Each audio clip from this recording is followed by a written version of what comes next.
Z9 digital TV news కి స్వాగతం. ముందుగా ముఖ్యాంశాలు.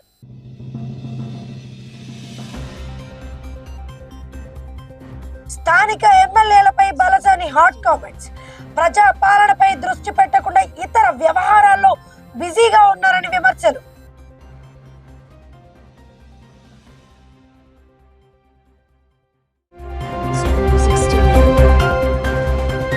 ఆక్వా రైతులకు యూనిట్ విద్యుత్ కేవలం 1.50 పైసలకే. జీవో నంబర్ 57 విడుదలపై పాలకొల్లులో రైతు కృతజ్ఞతా సభ.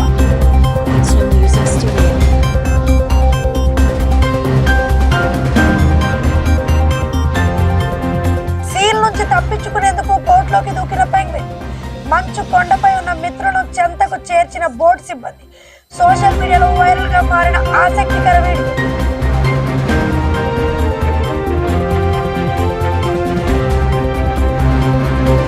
గుంటూరులో కేకరంపై టాస్క్ ఫోర్స్ మెరుపు దాడి.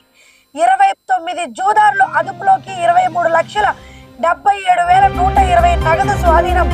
27 సెల్ ఫోన్లు, ద్విచక్ర వాహనాలు కూడా స్వాధీనం. అసాంఘిక కార్యకలాపాలపై తిరుగుబాటు. సౌమ్య నర్సింగ్ కాలేజ్ యాజమాన్యంపై విద్యార్థుల ఫిర్యాదు. కరెస్పాండెంట్ వేధిస్తున్నారంటూ ఎస్పీకి ఫిర్యాదు.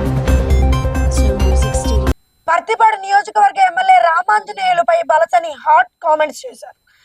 ప్రజా పాలనపై దృష్టి పెట్టకుండా ఇతర వ్యవహారాల్లో బిజీగా ఉన్నారని విమర్శించారు. ఎమ్మెల్యే రామాంజనేయులు గెలిచిన తర్వాత నియోజకవర్గంలో రోడ్లన్నీ అభివృద్ధి చేస్తారని హామీ ఇచ్చారని, అయితే ఆ హామీ ఎంతవరకు అమలైందో ప్రజలే చూస్తున్నారని ప్రశ్నించారు. పర్తిపాడు నియోజకవర్గంలో రోడ్ల పరిస్థితి చూస్తే గతంలో ఎలా ఉన్నాయో ప్రస్తుతం కూడా అలాగే ఉన్నాయని బలసాని అన్నారు. వర్షం పడితే ఈ రోడ్లపై కారైనా ఇతర వాహనాలైనా వెళ్లే పరిస్థితి ఉందా అంటూ ప్రశ్నించారు. నియోజకవర్గంలో 100 కోట్ల రూపాయలతో నిర్మిస్తున్నది ఆయుష్ ఆసుపత్రి కాదని, రీహాబిటేషన్ యోగా కేంద్రంగా మంజూరైందని బలసాని పేర్కొన్నారు. పర్తిపాడు నియోజకవర్గ కేంద్రంలో అన్ని సౌకర్యాలతో కూడిన ప్రాపర్ హాస్పిటల్ ఉందా అంటూ ప్రశ్నించారు. చంద్రబాబు తరాలో 3D ఫార్ములా చూపిస్తున్నారని ఎద్దేవా చేశారు. కూటమి ప్రభుత్వం అధికారంలోకి వచ్చిన తర్వాత పర్తిపాడు నియోజకవర్గంలో అసలు ఏం అభివృద్ధి జరిగిందో చెప్పాలని బలసాని ప్రశ్నించారు. కూటమి ప్రభుత్వానికి ప్రజలు ఖచ్చితంగా బుద్ధి చెప్తారని బలసాని వ్యాఖ్యానించారు. అందరికీ నమస్కారం. మా ప్రీతమ నాయకులు మాజీ ముఖ్యమంత్రి వర్యులు శ్రీ వైఎస్ జగన్మోహన్ రెడ్డి గారి యొక్క పిలుపు మేరకు డిఎస్సిపై జరిగినటువంటి అక్రమాలు ఏవైతే ఉన్నాయో ఆ అక్రమాల గురించి సిబిఐ విచారణ జరిపించాలని, అలాగే దీనికి బాధ్యత వహిస్తూ నారా లోకేష్ గారు తన యొక్క మంత్రిత్వ శాఖకి రాజీనామా చేయాలని, దీనికి సంబంధించి రిలే నిరాహార దీక్షలు అలాగే ఆఖరి రోజు ర్యాలీ అనేది నిర్వర్తించమని చెప్పి మా నాయకులు వారు చెప్పడం జరిగింది. దీనికి సంబంధించి 6వ తారీఖున, 7వ తారీఖు, 8వ తారీఖున ప్రతిపాడు నియోజకవర్గంలో, ప్రతిపాడు మండలంలో కార్యకర్తల సమక్షంలో అందరి సమ్మతితో, అలాగే ప్రజలు కూడా వచ్చున్నారు, చాలామంది స్టూడెంట్స్ వచ్చారు, యూత్ కూడా వచ్చున్నారు. చాలా దిగ్విజయంగా ఈ యొక్క రిలే నిరాహార దీక్షలు అనేది పూర్తి చేయడం జరిగింది. అలాగే అందులో భాగంగానే ఈరోజు 10వ తారీఖున ప్రతిపాడు నియోజకవర్గంలో, ప్రతిపాడు మండలంలో మల్లైపాలెం సెంటర్ నుంచి చూసుకున్నట్లయితే ఇక్కడి వరకు అంబేద్కర్ గారి స్టాచ్యూ వరకు భారీగా జనసందం వచ్చి ఈ యొక్క నిరసనకు మద్దతు తెలిపారు. మేము ఒకటే చెప్తున్నాం, మేమేమి ఇందులో రాకెట్ సైన్స్ లేదనుకుంటే అనవసరంగా లోకేష్ గారిని నిందించాలని, లేదా కూటమి ప్రభుత్వాన్ని నిందించాలి ఆ మాటలను మేము మాట్లాడట్లా. మేమేం అడుగుతున్నామంటే, మీరు వచ్చిన తర్వాత కూటమి ప్రభుత్వం గద్దెనెక్కిన తర్వాత మొదటి సంతకం డిఎస్సి పైన పెడతానన్నారు, పెట్టారు. మెగా డిఎస్సి అని పెట్టారు. కాకపోతే అనుకోని విధంగా ఇది దగా డిఎస్సి అయిపోయింది. మీ దగా డిఎస్సిని ఎందుకు అంటున్నామంటే, మేము ఒకటే చెప్తున్నాం, డిఎస్సి పరీక్ష జరగాల్సినటువంటి విధానం ఏదైతే ఉందో అది విధానం, ఆ ప్రాతిపదిక ఏదైతే ఉందో అది ప్రాపర్గా జరగల. అంటే ప్రాపర్గా జరగలేదంటే ఏదైనా డిఎస్సి పరీక్షలు అనేది ఏంటంటే టెట్ ద్వారా ఎగ్జామ్ రాస్తారు. టెట్ ద్వారా ఎవరైతే క్వాలిఫై అవుతారో వాళ్ళు మెరిట్ లిస్ట్ బేస్ చేసుకొని based on the reservations or vertical and horizontal reservation whatever it may be దాని మీద పోస్ట్ ఇవ్వడం జరుగుద్ది. ఇది బేసిక్ ప్రక్రియ. ఆ ప్రక్రియ ప్రక్రియ ఇలా జరగల.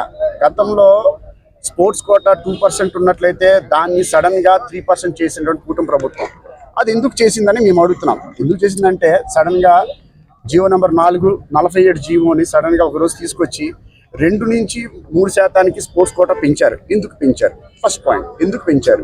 పోనీ పెంచారు, పెంచిందేనా ఉన్నట్లు ఉంచారా? దాన్ని మీరు అదే జీవోని ఏదైతే జీవోని వెంటనే రద్దు చేసి మళ్ళీ వెంటనే దాన్ని క్యాన్సిల్ చేసేసి మళ్ళీ అలాంటిది ఏం లేదు, అదంతా కాదు, మళ్ళీ పాత జీవోనే అని చెప్పేసి చెప్పడం జరిగింది. ఒక కూటమి ప్రభుత్వం బాధ్యతలు కలిగినటువంటి స్థానంలో ఉండే మంత్రి గారు, స్టాన్ఫర్డ్ యూనివర్సిటీలో చదువుకున్నటువంటి మంత్రి గారు, చదువులు తెలిసినటువంటి మంత్రి గారు అంటే చాలా ఆకతాయితనంగా, చాలా సరదాగా ఒక జీవం తెచ్చేయటం, దాన్ని తూర్చనటం, మళ్ళీ ఇంకో అది కాదు ఇది కాదని చెప్పేసి అనటం. అంటే ఎవరైతే ఈ యొక్క టెట్ ఎగ్జామ్ రాశారో, ఎవరైతే ఈ యొక్క డిఎస్సి పరీక్షలు రాసి ఉండి వాళ్ళ యొక్క ఉద్యోగాల కోసం వెయిట్ చేస్తున్నారో వాళ్ళ యొక్క జీవితాలంటే మీకు చాలా అంటే ఆషామాషిగా చాలా లైట్గా తీసుకున్నారు వాళ్ళ లైఫ్ని.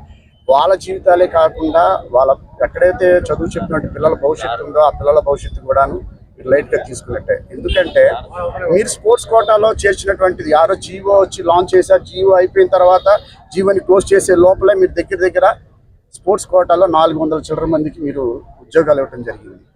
అది ఏ రూపాన్ని ఇచ్చారు? మీరు చూసుకున్నట్లయితే సడన్ గా యూనివర్సిటీ నుంచి సర్టిఫికేట్ తీసుకొచ్చారు. సర్టిఫికేట్ తేగానే ఆ సర్టిఫికేట్లు బేస్ చేసుకుని ఉద్యోగాలు ఇచ్చారు.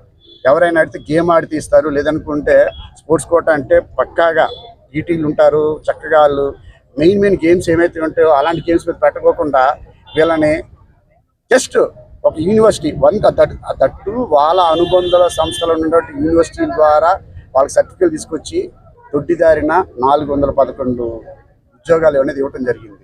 ఇదే విషయంలో ఇంకో డౌట్ ఉంది. ఇంకో డౌట్ ఏంటంటే ఇలా జరిగింది, అవకతవకలు జరిగినాయి కదా. అవకతవకలు జరిగిన తర్వాత ఎవరైతే స్పోర్ట్స్ కోటాలో ఉద్యోగాలు తీసుకొని ఇంకోటి లేదంటే ఈ యొక్క డిఎస్సి పరీక్షల్లో డిఎస్సి ఉద్యోగాలు ఎవరికైతే రావాలనుకున్నారో వాళ్ళు ఫోన్ నెంబర్లో వాళ్ళ యొక్క ఫోన్ డిస్ప్లేలో గవర్నమెంట్ ఆఫ్ ఆంధ్రప్రదేశ్ అని ఉన్నటువంటి డిస్ప్లేలో వాళ్ళు మాట్లాడడం జరిగింది. ఒక్కొక్క ఉద్యోగం దగ్గర 15 లక్షల నుంచి 20 లక్షల రూపాయలకి అది అమ్మటం జరిగింది. దాని గురించి మేము ఎవరు అడుగుతుంటే మీ దగ్గర ఆల్రెడీ ఫోన్ నెంబర్స్ ఉన్నాయి. ఎవరైతే ఆడియో కాల్ మాట్లాడారో దాని డిస్ప్లే తాలూకా వీడియోస్ ఉన్నాయి. అన్నీ కూడా మీరు చెప్పడం జరిగింది. దాన్ని మీరు బాధ్యత ఏం తీసుకున్నారు? ఆ బాధ్యత తీసుకోపోగా మరీ ముఖ్యంగా టీఆర్టీ అనేటువంటి సంస్థకి ఇవ్వడం ద్వారా అది ప్రాపర్గా ఏదైతే చాలా ప్రాపర్గా జరగాలన్నటువంటి ఎగ్జామినేషన్స్ కానీ ఎగ్జామినేషన్ కంట్రోల్ కానీ ఏదైనా కానీ ఎగ్జామినేషన్ పేపర్ కానీ ప్రాపర్గా జరగల.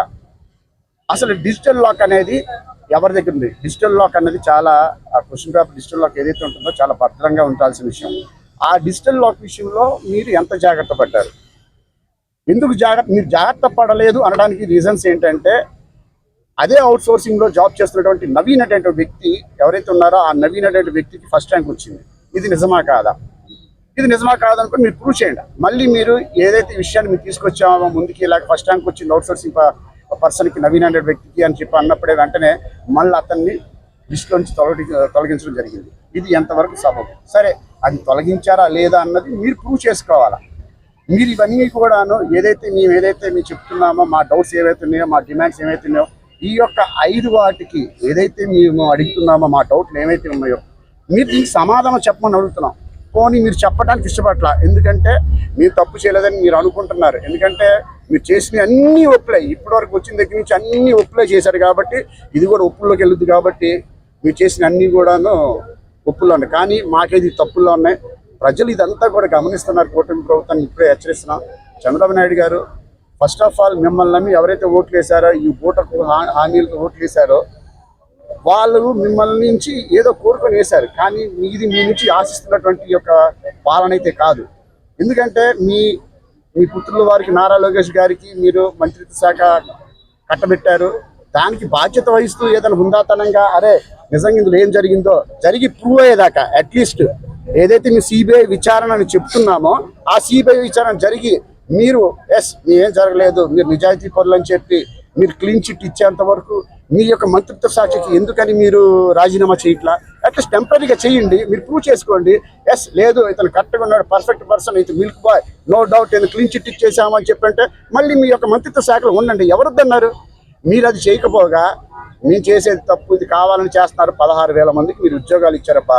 మీరు 16,000 మందికి ఇచ్చారు, ఆల్రెడీ ఉద్యోగాలు చేసుకున్నారు, ఇది కావాలని వైఎస్ఆర్ కాంగ్రెస్ పార్టీ చేస్తుంది అంటారు. మేము ఒకటే అడుగుతున్నాం, మీరు మళ్ళీ ఓపెన్ ఛాలెంజ్ చేస్తున్నాం, మేము గట్టిగా చెప్తున్నాం, గట్టిగా నమ్మేది ఒకటే, 16,000 మంది ఎవరికైతే మీరు ఉద్యోగాలు ఇచ్చారో ఆ లిస్టు ప్రాపర్గా మొత్తం లిస్ట్ బయట పెట్టండి.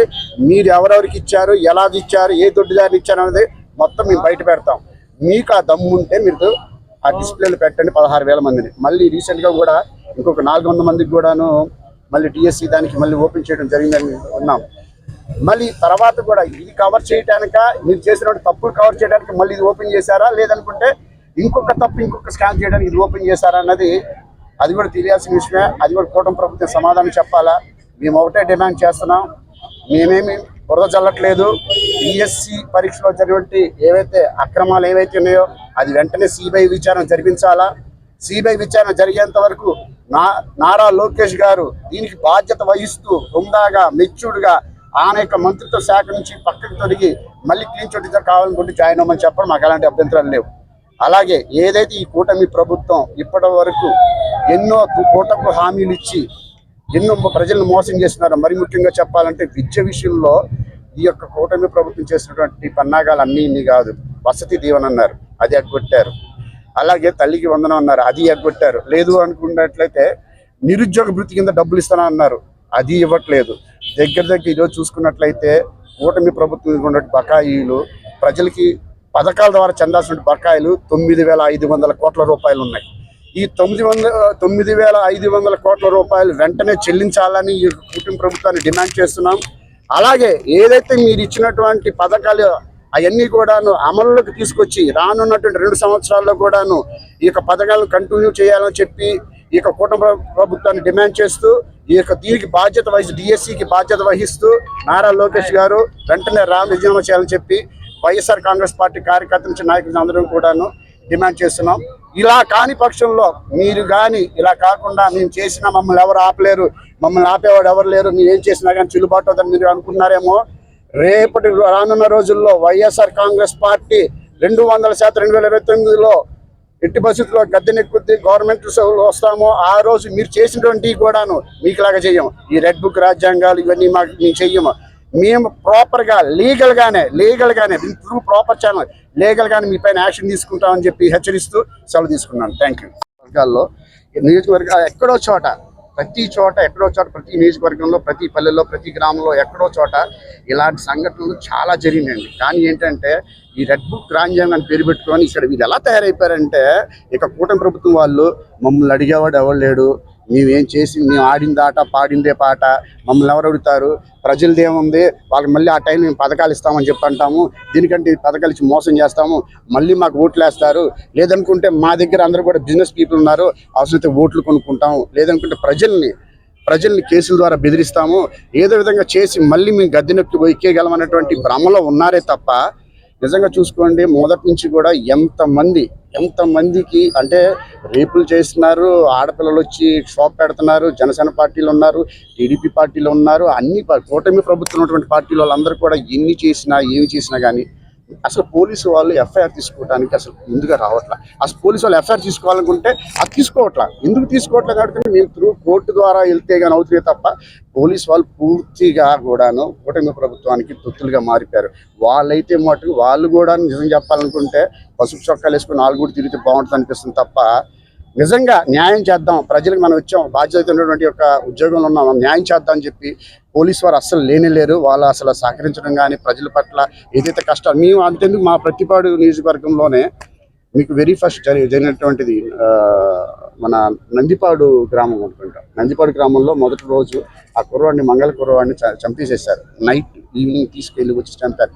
దానికి ఇంతవరకు కూడా మేము ఫైట్ చేస్తే ఇంతవరకు అతను న్యాయం చేయలేదు. అలాంటి అప్పటి నుంచి కూడా కూటమి ప్రభుత్వం వచ్చిన తర్వాత నుంచి చాలామంది మీద అత్యాచారాలు చేశారు, చంపేస్తున్నారు, నరికేస్తున్నారు. ముఖ్యంగా చెప్పాలనుకుంటే స్త్రీలకు రక్షణ అయితే లేదు. ఇది 200% నిజం. మేము ఉన్న ప్రభుత్వంలో స్త్రీల పట్ల అసలు మేము ఎంత జాగ్రత్త పడి పోలీస్ కేసులు కానీ ఏదైనా విషయంలో కానీ ఆ రోజులు వాళ్ళకి స్త్రీలకు రక్షణ ఉండేది. ఈ రోజు స్త్రీలకు రక్షణ లేదు. అసలు సగటు మానవుడికే మనిషికే ఈ యొక్క ఆంధ్రప్రదేశ్ కూటమి ప్రభుత్వంలో అసలు రక్షణ అనేది లేకుండా పోయింది. ఇది ప్రజలందరూ గమనిస్తున్నారు. మీరు అనుకుంటున్నారేమో, ప్రజలైతే బాగా చూస్తున్నారు. They are observing. అసలు నువ్వేం చెప్పొచ్చావు, ఏం చేస్తున్నావు, నువ్వు చేస్తున్న పని ఏంటని అందరూ అబ్జర్వ్ చేస్తున్నారు. రేపు ఓటుతో ఈ యొక్క కూటమి ప్రభుత్వానికి సమాధానం చెప్తారని చెప్పేసి తెలియజేసుకుంటున్నాను. Thank you. పాత గుంటూరులోని సౌమ్య నర్సింగ్ కాలేజ్ యాజమాన్యంపై విద్యార్థులు వారి తల్లిదండ్రులు ఫిర్యాదు చేశారు. కాలేజీ కరెస్పాండెంట్ సమీర్ చంద్ర తమకు వేధింపులకు గురి చేస్తున్నారని ఆరోపిస్తూ గుంటూరు ఎస్పీ కార్యాలయంలో ఫిర్యాదు చేశారు. విద్యార్థులతో పాటు వారి తల్లిదండ్రులు కూడా కలెక్టర్ ఎస్పీని కలిసి తమ సమస్యను వివరించారు. కాలేజీ కరెస్పాండెంట్ సమీర్ చంద్ర అసభ్య పదజాలంతో తమను వేధిస్తున్నారని విద్యార్థులను ఆరోపించారు.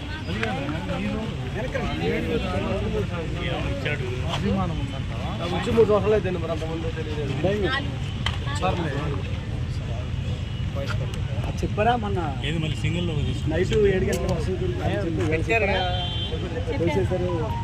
ఆటో వచ్చిన పంపించలేదు. అదే మెయిన్. ఏడాది ప్రారంభంలో ఒంటరిగా నడుచుకుంటూ వెళ్ళిన ఓ పెంగ్విన్ వీడియో సోషల్ మీడియాలో వైరల్ అయిన విషయం గుర్తుందా? ఇప్పుడు అలాంటి మరో ఆసక్తికర ఘటన సంబంధించిన వీడియో నెట్టింట వైరల్ అవుతుంది. సీల్ నుంచి తప్పించుకునే క్రమంలో ఓ పెంగ్విన్ అక్కడే ఉన్న ఓ బోట్లోకి దూకింది. ఒక్కసారిగా బోట్లోకి వచ్చిన పెంగ్విన్ ను చూసి అందులో ఉన్నవారు ఆశ్చర్యపోయారు. అయితే పెంగ్విన్ ను తిరిగి దాని మిత్రులు ఉన్న మంచుకొండ వద్దకు చేర్చాలని వారు నిర్ణయించుకున్నారు.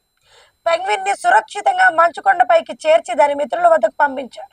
ఈ ఆసక్తికర దృశ్యాలను అక్కడున్న వారు వీడియోగా చిత్రీకరించి సోషల్ మీడియాలో షేర్ చేయడంతో ప్రస్తుతం ఈ వీడియో వైరల్ గా మారింది.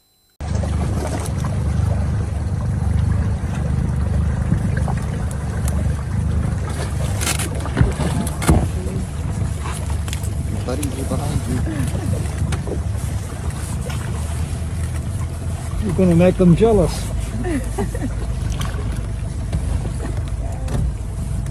Curbside service. Come on, boy, you can do it. Good boy. Good boy. Woo! So cute. Bye. Thank you. గుంటూరులో పేకాట స్థావరాలపై టాస్క్ ఫోర్స్ పోలీసులు మెరుపు దాడి చేశారు. నల్లపాడు పోలీస్ స్టేషన్ పరిధిలోని ఓ గెస్ట్ హౌస్ లో నిర్వహిస్తున్న పేకాట శిబిరంపై దాడి చేసి 29 మందిని అదుపులోకి తీసుకున్నారు. నల్లపాడు పోలీస్ స్టేషన్ పరిధిలో ఇన్నర్ రింగ్ రోడ్ ఫేజ్ 1 లో ఉన్న వైఫై గెస్ట్ హౌస్ 3వ అంతస్తు రూమ్ నెంబర్ 304లో పేకాట నిర్వహిస్తున్నారన్న నిఘా సమాచారంతో గుంటూరు జిల్లా టాస్క్ ఫోర్స్ పోలీసులు దాడి చేశారు. ఈ దాడిలో పేకాట నిర్వహిస్తున్న 29 మందిని అదుపులోకి తీసుకున్నారు. వారి వద్ద నుంచి 27 సెల్ ఫోన్లు, ఓ ద్విచక్ర వాహనంతో పాటు 23,77,120 రూపాయల నగదును పోలీసులు స్వాధీనం చేసుకున్నారు. పేకాట నిర్వహిస్తున్న గుడివాడకు చెందిన ఈశ్వర్రావు, గుంటూరుకు చెందిన ఫనీతో పాటు మొత్తం 29 మందిని విచారణ నిమిత్తం నల్లపాడు పోలీస్ స్టేషన్ కు తరలించారు. పేకాట, జూదం, మాదక ద్రవ్యాలు అమ్మకం, వినియోగం వంటి అసాంఘిక కార్యకలాపాలపై కఠిన చర్యలు తీసుకోవాలని జిల్లా ఎస్పీ వకూల్ జిందాల్ పోలీసులకు అధికారులకు ఆదేశాలు ఇచ్చినట్లు అధికారులు తెలిపారు.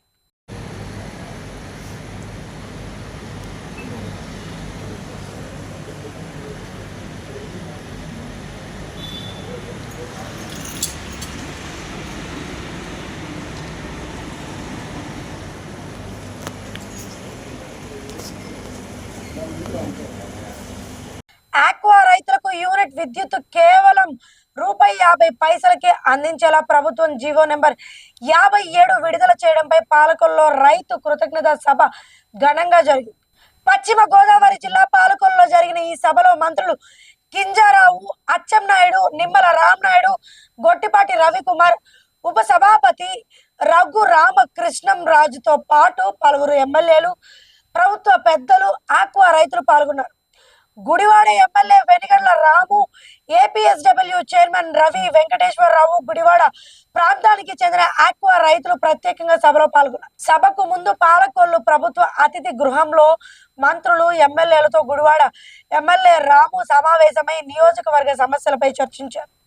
అనంతరం సభలో మంత్రి నిమ్మల రామనాయుడు ప్రభుత్వంలో విడుదల చేసిన జీవో నెంబర్ 57ను చదివి వినిపించారు. ఈ సందర్భంగా మంత్రులు, ఎమ్మెల్యేలు జీవో పత్రాలను సభాముఖంగా ప్రదర్శించారు. ఆ జీవో నంబర్ 57 అందరూ గట్టిగా తప్పడంతో అస్పృశ్యాలు ఈ ప్రభుత్వానికి తెలియజేసుకుంటూ ఉన్నా. Chairman DCR west Godavari, Shri Chukki Nagaraju గారు చైర్మన్ గ్రంథాలయ board west Godavari, Shri Pudukuppudu Govindarao Janasena parliamentary president Shrimati Ayinapatti. ఈ వార్తలు ఇంతటితో సమాప్తం. చూస్తున్నాండి Z9 డిజిటల్ టీవీ.